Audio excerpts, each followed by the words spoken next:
तो दोस्तों आज की कहानी शुरू होती है सन 1975 में। तो उस समय बांग्लादेश के प्रधानमंत्री थे शेख मुजीबुर रहमान। कहा जाता है कि बांग्लादेश को बनाने में मुख्य भूमिका भी इन्हीं की थी। तो शेख मुजीबुर रहमान को बांग्लादेश का राष्ट्रपिता भी कहा जाता है, जैसे हमारे यहाँ पर महात्मा गांधी जी को कहा जाता है। तो सब कुछ ठीक चल रहा था कि एक दिन 15 अगस्त 1975 को सेना की एक टुकड़ी उनके घर में घुसकर उनका कत्ल कर देती है और उस दिन उनके साथ साथ कुल 8 लोगों को मौत के घाट उतार दिया जाता है, जिसमें उनके 3 बेटे, बहू, उनकी पत्नी, पोता और 2 रिश्तेदार शामिल थे। तो सोचिए कि इतना बड़ा नरसंहार किया था वहाँ की आर्मी ने अपने ही प्रधानमंत्री के साथ। इस घटना में सिर्फ उनकी 2 बेटियां शेख हसीना और रहाना ही बची थीं, वो भी सिर्फ इसलिए कि वो उस दिन बांग्लादेश में नहीं थी। तो वीडियो को आगे बढ़ाने से पहले आपसे अनुरोध है कि अगर आप चैनल पर नए हैं तो प्लीज़ चैनल को सब्सक्राइब कर दीजिएगा और हाँ, घंटी वाले आइकन को दबाना मत भूलना।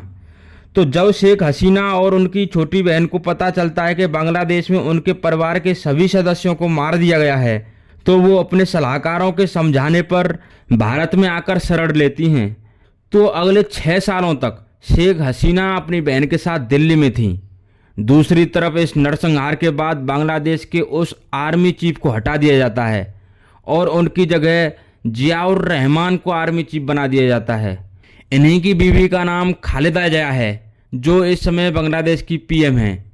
तो जब रहमान आर्मी चीफ बनते हैं तो वो बांग्लादेश की पूरी कमान अपने हाथ में ले लेते हैं और वहाँ के प्रेसिडेंट बन जाते हैं। लेकिन उनका भी कत्ल वहाँ की आर्मी के द्वारा ही 25 मई 1981 को कर दिया जाता है। अब एक बार फिर सत्ता आर्मी के हाथों में चली जाती है और जनरल इरशाद वहाँ के प्रेसिडेंट बन जाते हैं। इधर जियाउर रहमान की बीवी खालिदा जिया अब विधवा हो चुकी थी, तो उन्होंने अपने पति की पार्टी बीबीएनपी की कमान अपने हाथों में ले ली थी।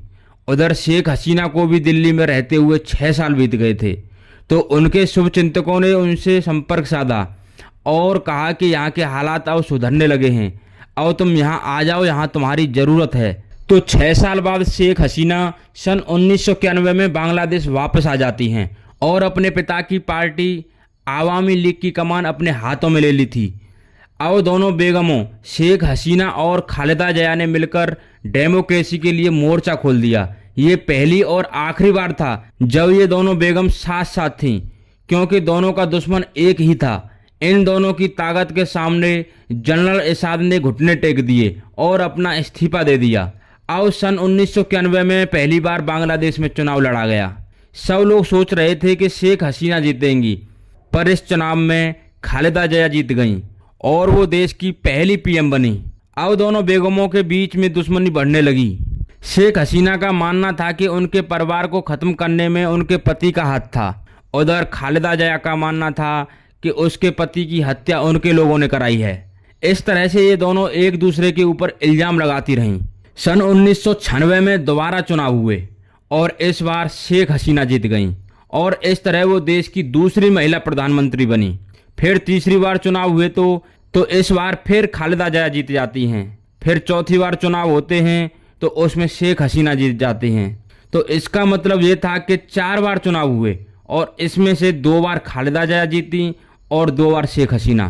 फिर अगले चुनाव में तो विपक्ष में कोई चुनाव लड़ा ही नहीं, तो वो चुनाव भी हसीना ही जीत गईं। और लास्ट चुनाव से पहले करप्शन के लिए खालिदा जिया और उनके बेटे को जेल में डाल दिया गया, तो वो चुनाव लड़ ही नहीं पाए। इसीलिए लास्ट चुनाव भी शेख हसीना ही भारी मतों से जीत गईं। इस तरह से शेख हसीना 15 साल से लगातार बांग्लादेश की प्रधानमंत्री हैं।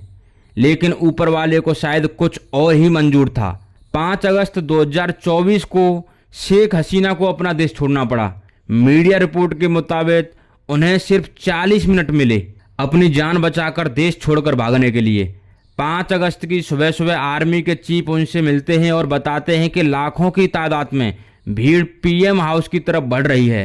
वो सब गुस्से में हैं और इतनी भीड़ को हम नहीं रोक सकते हैं, वक्त बहुत कम है, आपके पास सिर्फ 40 मिनट हैं, तो जो भी सामान लेना हो और ले सकती हो वो साथ ले लो, और आपको जहाँ जाना हो वहाँ हमारी आर्मी का प्लेन आपको छोड़ देगा।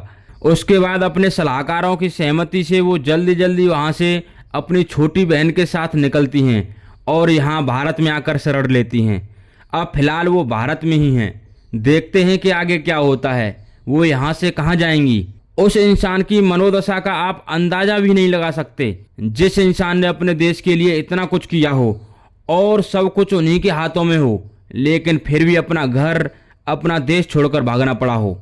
तो इस वीडियो में बस इतना ही। तो दोस्तों, आप इस घटना के बारे में क्या कहना चाहेंगे, कमेंट बॉक्स में अपनी राय जरूर बताना। इस वीडियो के माध्यम से हमारा उद्देश्य किसी की भावनाओं को ठेस पहुंचाना नहीं है, बल्कि आपको सचेत करना है, आपको जागरूक करना है। तो आपसे फिर मिलते हैं नेक्स्ट वीडियो में। जब तक के लिए नमस्कार, जय हिंद, जय भारत।